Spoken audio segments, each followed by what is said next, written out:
Ever since Spencer arrived on the Sodor Colony, his attitude to the other engines had gotten worse. One morning, Edward was taking in water at Napper Station when Spencer came to collect his empty cars. "Hello, old chap. Huh, taking in water already? I have done 5 jobs and haven't had to refill ever since. How many have you done?" 3. "Oh, poor you. That's it? Well, then again, I guess that's why I'm here. Well, have a good day, and try to stay awake for the rest of it."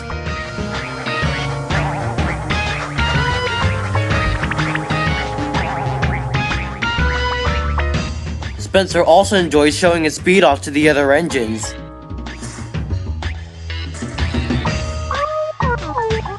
What the?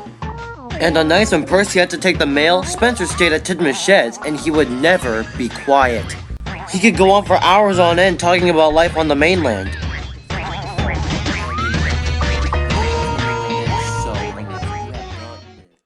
One day, Edward brought some slate to the quarry. Boko was there. "Hello, Edward," he said.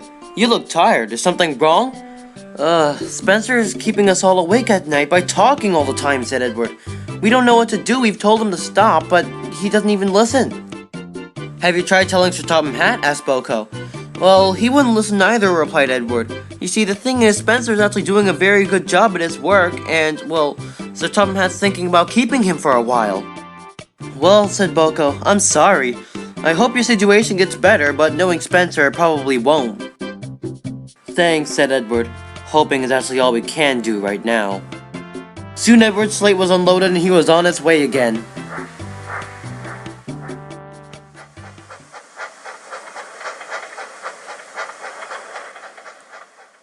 Spencer actually had an evil plan that he was going to set in motion. Some freight cars were in front of him, and he was going to push them in front of Edward and make him crash. That way, he thought, I'll have more work to do and I'll prove more useful than him.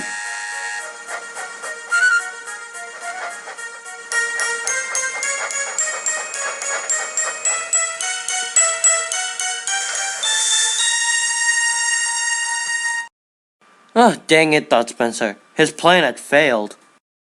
The cars were cleared away and Edward was off. Little did Spencer know that Emily had seen everything. She quickly sped on by to avoid suspicion. Later that evening, Emily told all the other engines about it. "Spencer tried to make Edward crash," he said. "I saw it." "Are you sure he did this on purpose, Emily? No, of course, yes, of course I know. It wasn't an accident, it was on purpose. He was planning this the entire time." "What are we supposed to do with an engine that wants to derail us all?" squeaked Percy. "Why would you have to think about what we'll do?" asked James. "We should just tell the Fat Controller and get him kicked off the Sodor Colony. It's that easy." No it's not," replied Thomas. "That sounds really outrageous, even for an engine as evil as Spencer." "Well, what else are we supposed to do? Just let him crash us all? Then we're all gonna be put out of work." "It's called giving him a taste of his own medicine," explained James. "We just crash him back." "Duh." "James, you seem to have forgotten that 2 wrongs really don't make a right," said Toby. "Toby's right," agreed Edward. "So maybe he's trying to prove that he's more useful by making us look useless. But, we should just be really useful. Just prove to the Fat Controller that we're really good." "So, what does everybody else think about that?" asked Henry. "That sounds lame," said James. "Look, why don't we just discuss this again tomorrow," said Toby. "It's getting late, and we all need some sleep." And all the other engines agreed with that. The next morning, Spencer was actually running late. He quickly sped off to the docks to collect his train.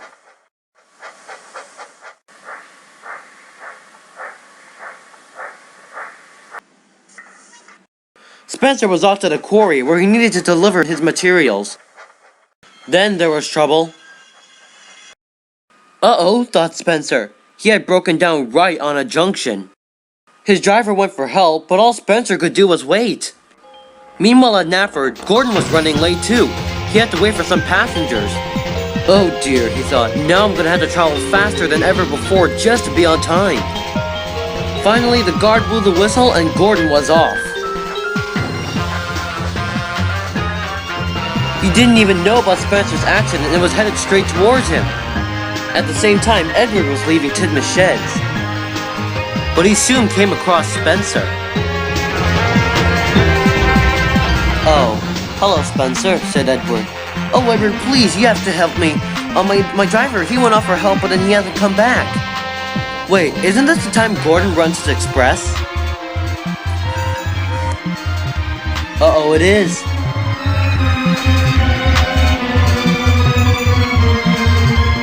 Gordon was thundering down the hill fast.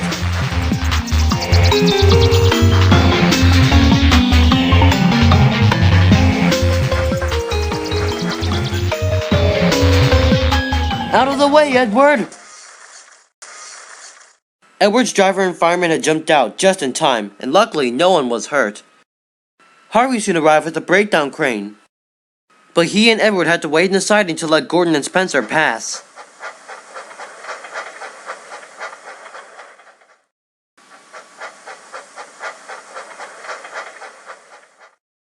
But Edward had to go to the works to be mended. Later that evening, Spencer visited Edward at the works. Hey there, Spencer, said Edward. Hi, Edward, said Spencer. I heard that you heard about me trying to crash you and all, and, well, I just want to say that I'm really sorry. I mean, I'm going home tomorrow, and I couldn't go home without not saying sorry to you. I just feel so bad about this. Oh, it's okay, Spencer. We all make mistakes sometimes. Don't worry about it. I mean, no, I feel really bad. I just want to be useful, like you. Well, Spencer, the best way to be useful is just be yourself. You're already a very useful engine alone. You don't need to do anything else. Thank you, Edward. Thank you for understanding me. Oh, well, now I should probably go home. I mean, I should get some sleep. I have a very long journey tomorrow. Oh, take care, Spencer.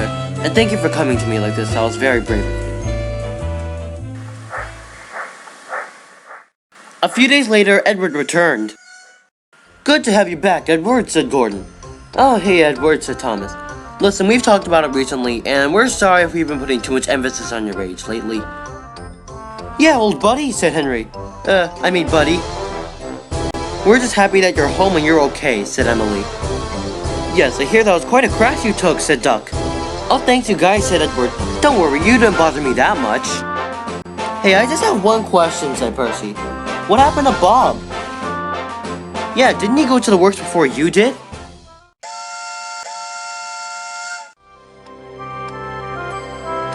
Did somebody say my name? Oh, Bob, you're back, said Edward. That's nice. How'd they fix your plow? Well, actually, said Bob, I got a makeshift plow. It's not as good as a real one, but it's gonna do.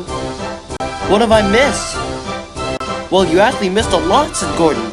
The engine soon brought Bob up to speed. Well, Edward, said Bob, I think I'll be speaking for the rest of us right now. But you could be 100 for all I care. But you know what? To us, your age will always only be a number.